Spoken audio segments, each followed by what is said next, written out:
RBA amakuru y'ubukungu, amakuru ya siporo, ay'imyidagaduro. Application ya RBA urayisanga kuri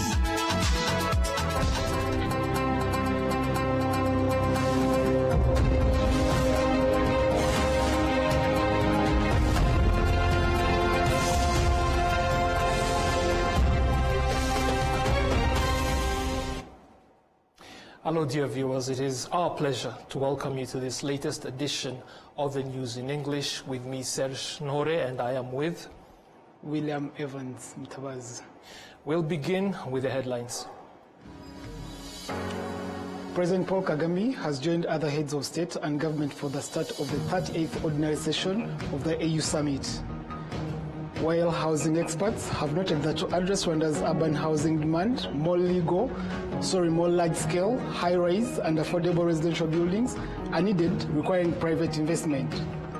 In international news, Ukraine's vast reserve of critical minerals have given it potential to be a strategic supplier for the West.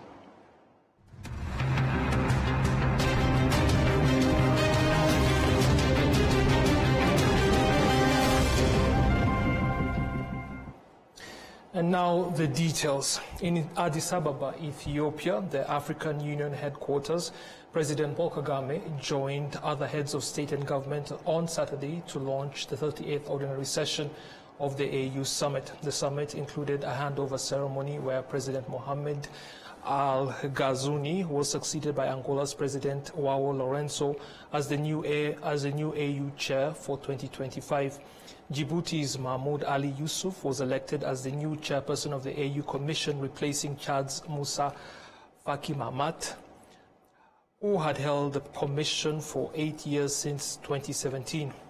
Mahmoud Ali Yusuf won the position against Kenya's Raila Odinga, a former prime minister considered a strong contender, and Madagascar's Richard Radriamadroto. On the sidelines of the summit, President Kagame held talks with several leaders, including Ethiopia's prime minister, focusing on strengthening existing cooperation in various development sectors for the benefit of Rwandans and Ethiopians. He also met with Mozambique's president to discuss the future of the strong ties between Rwanda and Mozambique and ways to enhance their cooperation. Additionally, President Kagame had discussions with the Prime Minister of Barbados on various topics aimed at reinforcing the good relations between the two nations. The 38th AU Summit in Addis Ababa also unveiled the theme for 2025, which is, I quote, "Justice for Africans and people of African descent through reparations," end of quote. While reports emerging from the Eastern Democratic Republic of Congo suggest that M23 rebel group is advancing towards Bukavu following their capture of Kavumu Aerodrome. This is located 25 kilometers away from the town. Jean-Pierre Kagabo reports. 20 days after the liberation of the city of Goma, new reports indicate that M23 is moving toward the city of Bukavu. This followed the group's announcement stating that it has taken control of the Kavumu airport, located about 25 kilometers from the city of Bukavu, as indicated in its statement on February 15th, 2025. It is reported that both civilian and military authorities have fled. At the border between Bukavu and Rusizi, border control officers are absent. However, on the Rwandan side, the controls are continuing as usual. In Rusizi, the Rwandan town adjacent to Bukavu in the DRC, residents continue their daily activities as usual despite the weekend. The capture of the Kavumu airport allows the M23 to prevent attacks by the FRDC, that is Congolese army, the genocidal FDLR group, Wazalendo and the Burundian troops, who had threatened densely populated areas, as stated in the M23's communique.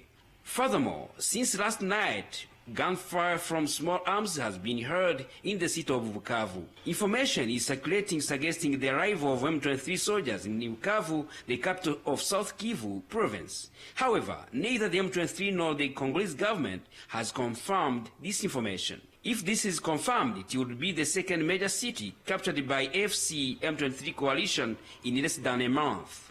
The M23's communique specifies that government forces and the allies in the city withdraw after committing various acts of violence. The M23 also called for the withdrawal of Burundian troops from Congolese territory, reaffirming its commitment to protect civilians while urging them to ensure their own safety by setting up vigilance committees. Jean-Pierre Kagabo reporting from the Rusizi border. Thank you, Jean-Pierre Kagabo. Moving on, investors in the industrial sector commend the policies and strategies established by the Rwandan government as they lead to increased job opportunities, particularly in the youth. Currently, 16% of employed individuals work in industries.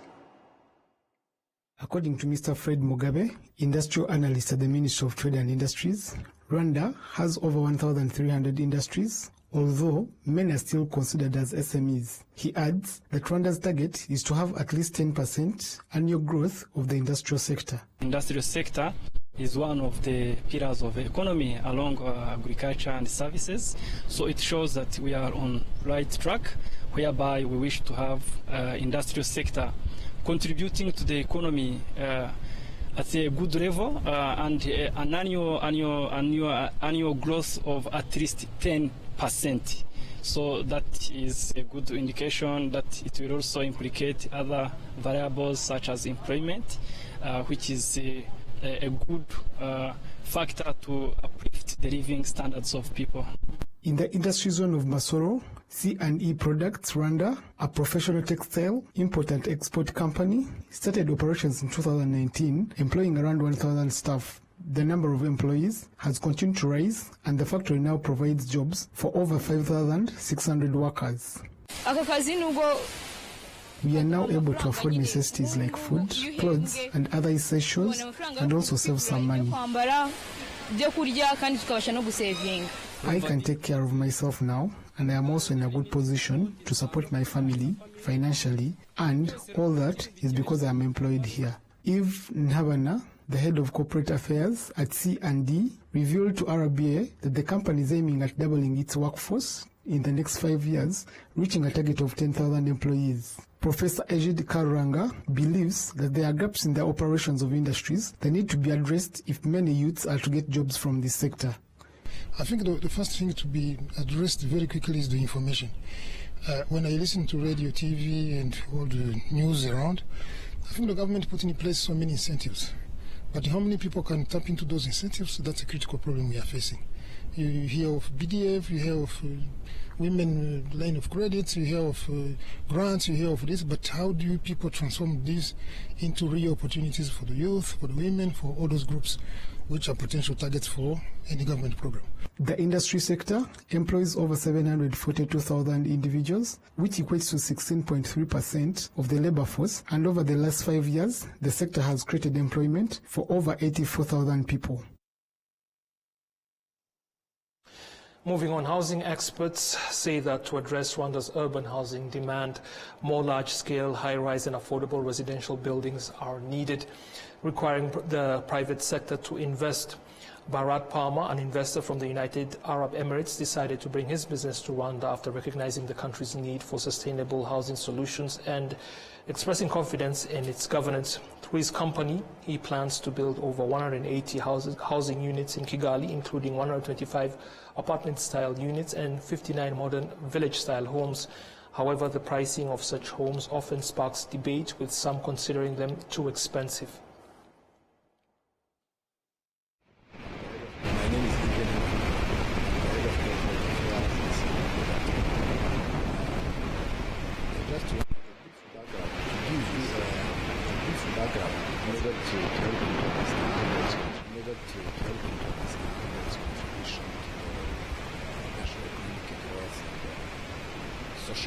Apologies for those technical difficulties. Now, experts argue that Rwanda, especially major cities like Kigali, should focus on increasing the supply of high-rise affordable housing, with investors playing a key role. The Rwandan government has outlined projects to develop modern affordable housing, particularly for low-income residents, in partnership with private investors to meet the housing needs of citizens. Projects like the Chahafi development, relocating people from high-risk zones, are already underway, with another set to begin in Nyabisindu.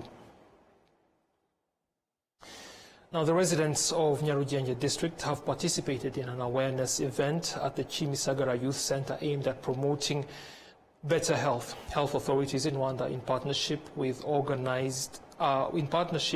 organized this awareness campaign under the theme Together for a Healthier Community with organizations like the Imbuto Foundation and Global Citizen.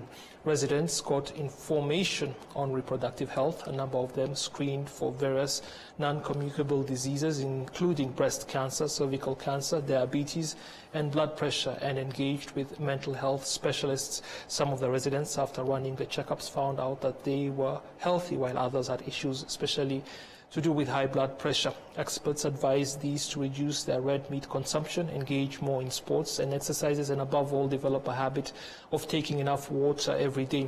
The Minister of State in the Ministry of Health, Dr. Ivan Butera, re-emphasized Rwanda's primary assets is its citizens, and their health must be protected. He added that the government is doing a lot in this regard, calling on all Rwandans to also take personal initiatives to safeguard their health by eating healthy and avoiding drugs and alcohol. Dr. Butera also encouraged especially young people to seek out for information on reproductive health.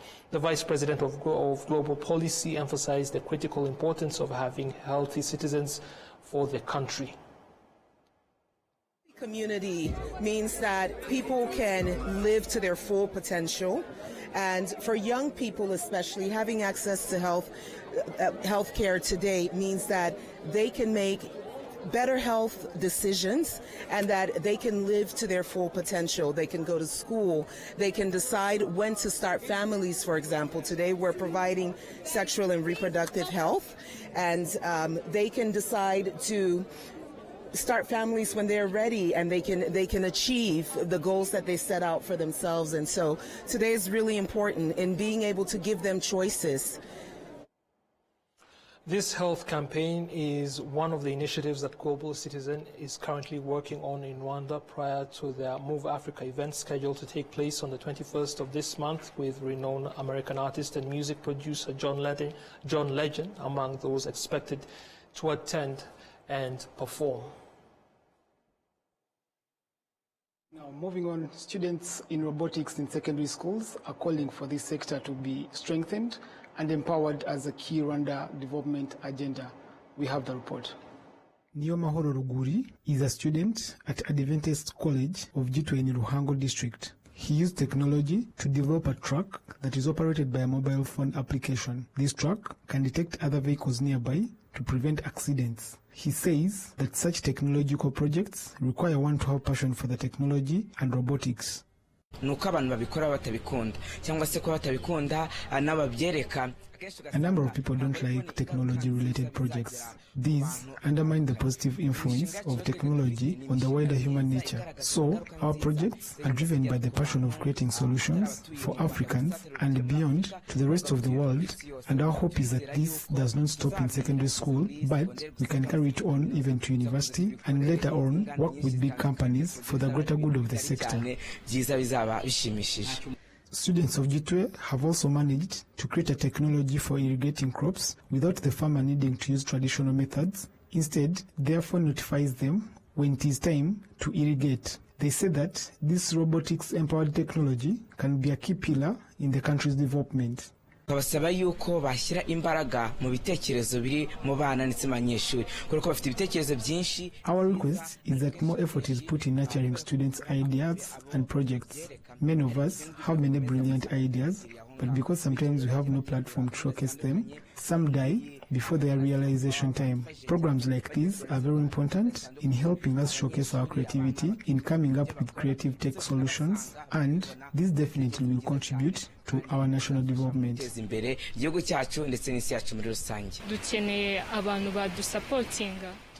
We need a lot of support to continue with our projects. For many of these projects to become practical solutions, a lot is involved in the processes of the project, and this requires a lot of support in several forms. According to the leadership of KLab, which provides an open space for IT entrepreneurs to collaborate and innovate in Kigali, one of the things they focus on is to assist those with ideas by connecting them to the markets so they can start generating some profit. iyo baje muri program zacu tubaha technical skills koko baba bakeneye ariko noneho when they join our program we give them technical skills because that is what most need. Then we help them find ways they can market their projects by connecting them to potential investors, both local and international. In these initiatives, the government of Rwanda collaborates with various stakeholders to empower especially youths still in school. Seruchiza, who represents the Steam Power project in the region, says that through this partnership, research is being conducted and aimed at promoting this sector.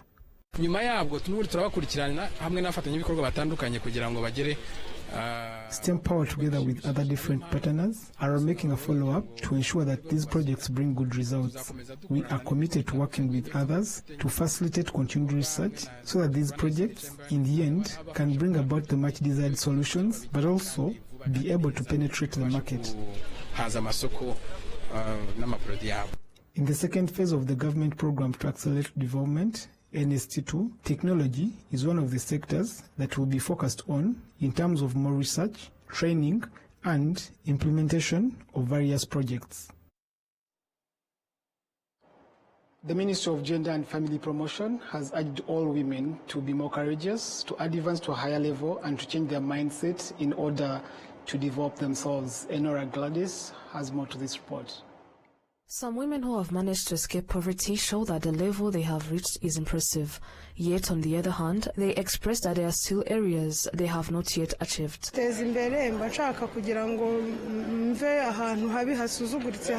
When I speak of self-development, I mean moving from a low level to a higher level, so that when someone sees me, they can tell that I have reached a different level. Personally, I want to work hard, grow my business and build my own house instead of renting. I also want to be able to pay for my children's education so they can go to university. In the future, when my child passes an exam to join another school, I want to be able to pay for it without facing difficulties.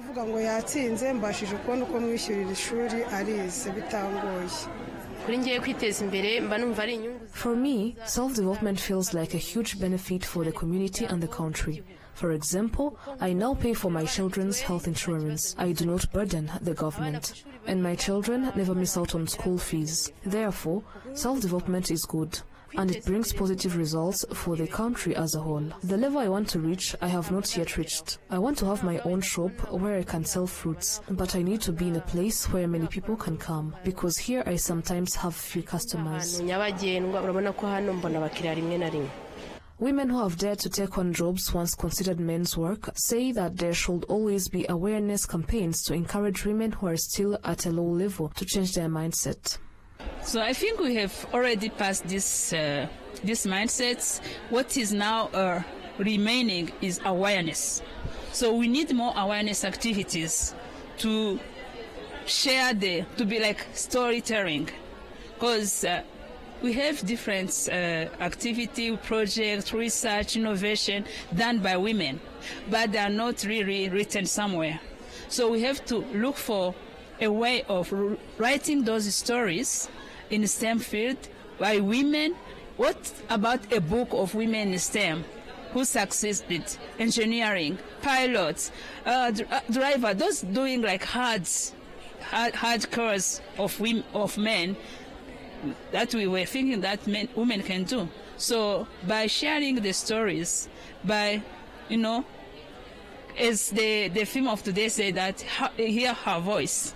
How can we hear her voice? Maybe there are things that she's not sharing, but can we really put some incentives so that we can really let her talk for herself, so that we can know exactly what is happening, and also encourage her or the young girl to go for her dream.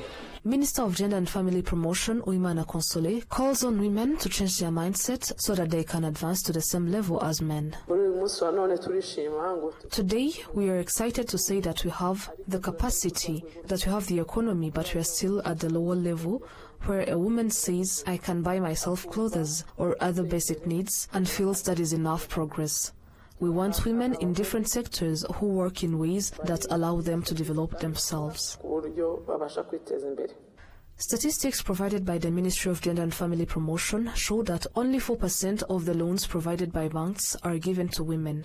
In terms of the economy, women working in small-scale agriculture to sustain themselves make up 54%, while men represent 43.6%. In terms of unemployment, women account for 43.8%, while men make up 34.9%. Enora Gladys, RwandaTV News.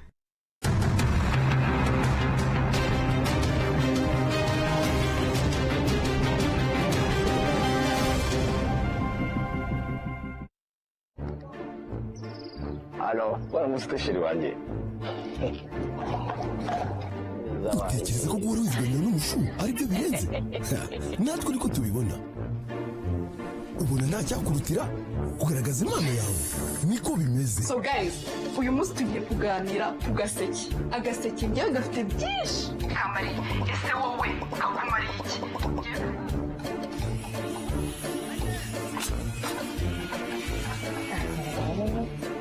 Manudi.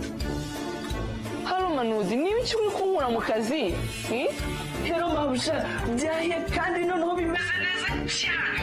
Ukuntu biri no guhumura. Ako Manudi, urumva nakumva ko ibyo bihumura koko? Ubona ntacyakutira umwuga wawe. Erega, natwe niko tubibona. Dushyigikiye buri kimwe agaciro mu buzima bwawe na irekure nshya. Buri wese arahishiwe, wikwisondeka. Kanda akanyenyeri 140 urwego, uhitemo agaseke kawe ka packs zo guhamagara. Cyangwa akanyenyeri 345 urwego, uhitemo bando za internet uryoherwe n'umuvuduko wa 4G.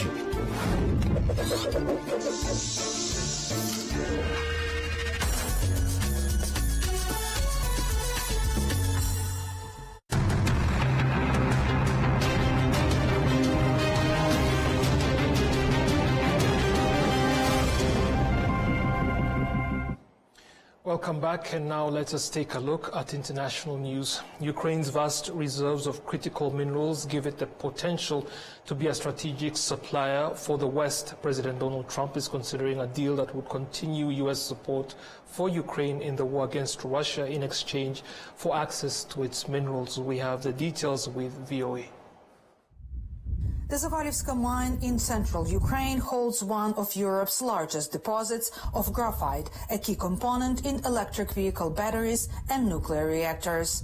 It is just one of Ukraine's vast reserves of critical minerals that the West is seeking as it tries to reduce its dependence on China for such raw materials. With the right investments, officials with the mine say it could become a global player in the graphite sector. It's about billions of dollars in years of investments to make move at this process here.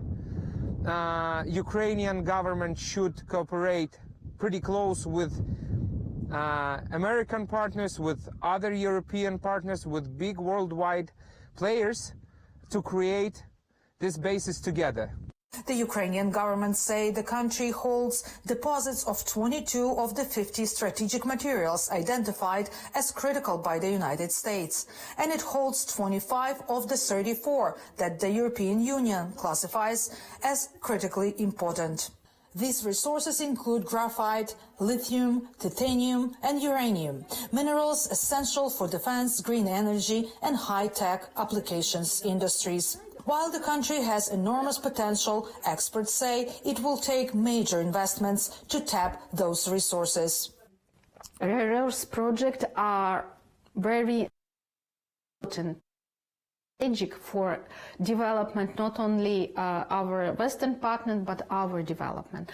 BGV, a Ukrainian mining investment company, says it has spent $100 million on critical mineral projects, but it needs hundreds of millions more in investment to scale up its operations. For development of graphite mining in Balachivka, this is around $450 million of the total capex that we need to invest. As the U.S. and other Western nations seek to reduce their dependence on China for critical minerals, Ukraine sees an opportunity to bolster its economy and security. We're based on win-win strategy. We know that they need this material. And this is not only material, this is a product with high added value. The US and the EU have worked for years to reduce their reliance on China, the world's top supplier of rare earth minerals. Ukraine will help Europe and the US to minimize its dependence on China and partially from Russia. And also, of course, strengthen the resilience of the country. For Ukraine, the delivery of investors in such high amount, it could work as the Iron Dome. Roman Opimach says he sees the partnership as both strategic and economic.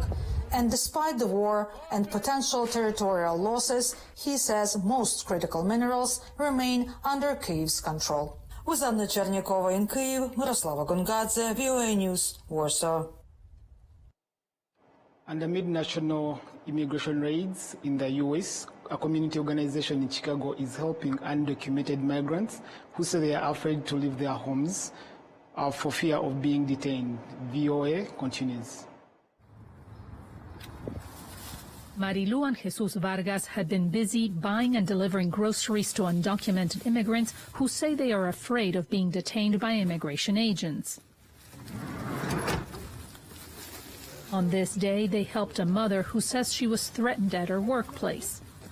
She did not want to show her face or share her name for fear of deportation. We're calling her Maria. A woman came into our workplace and said she was going to call immigration and all of us there. It's been 2 weeks now that I haven't left my house. That's why she turned to Mijos. The Vargas family founded the community nonprofit organization to support immigrants in Chicago. Mijos provided her with milk, cereal, beans, tortillas, and meat. Sometimes the people they help can reimburse them, but the couple mostly covers expenses out of their own pocket. We're bringing hope to those who don't have it. We're working to help those who are afraid to go out shopping or take their children to school by providing the basic services they need to survive.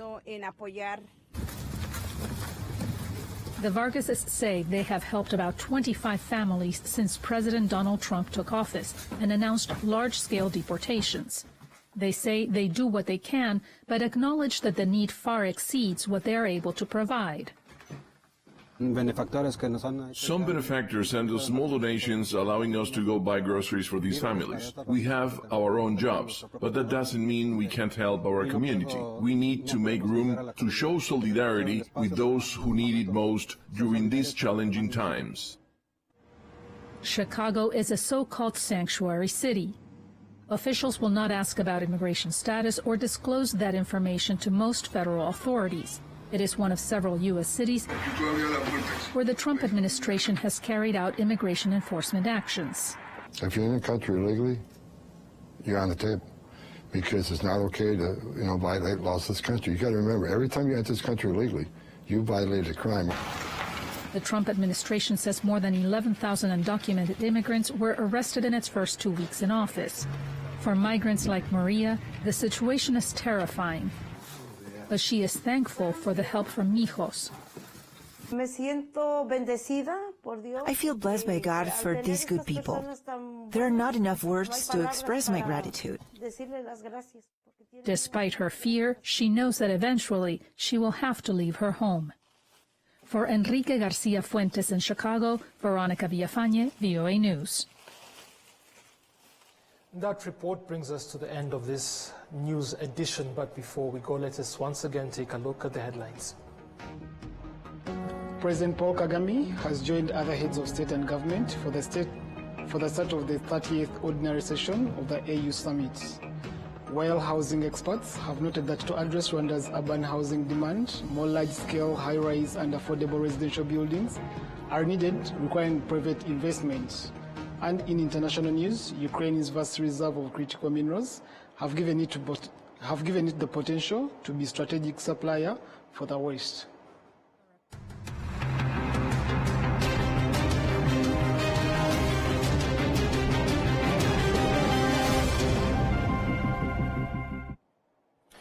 We are so glad you were able to join us for this edition of the news. I'm Sarah Shinhore. I was with William Evans Mtabazi. You'll be seeing us again soon. Goodbye.